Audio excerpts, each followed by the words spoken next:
শোবিজে তারকাদের ব্যক্তিগত জীবন নিয়ে গুঞ্জন নতুন কিছু নয়।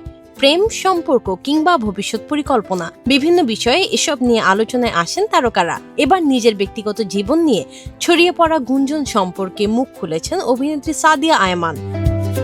তবে গুঞ্জনের জবাব দিতে পাল্টা কোনো মন্তব্য করে বিতর্ক বাড়াতে চান না এই অভিনেত্রী, বরং তার বিশ্বাস সময়ই একদিন সত্যটা সামনে নিয়ে আসবে।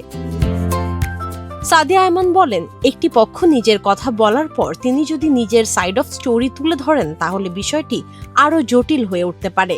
তাই কাদা ছোড়াছুড়ি কিংবা একে অপরকে নিয়ে পাল্টাপাল্টি মন্তব্যে যেতে চান না তিনি।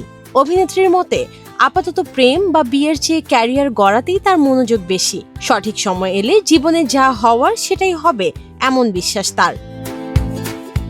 তিনি আরো বলেন, তার ক্যারিয়ারের এখনো শুরুর দিকে, তাই অযথা বিতর্কে নিজের সময় ও মানসিক শক্তি নষ্ট করতে চান না তিনি। শুটিং, পরিবার, এমনকি নিজের পোষা বিড়ালের যত্ন, এসব নিয়েই ব্যস্ত থাকতে চান তিনি। তবে স্পষ্ট করে সাদিয়া আয়মান বলেন, সত্য কখনো চাপা থাকে না, সত্য একসময় সামনে আসবেই।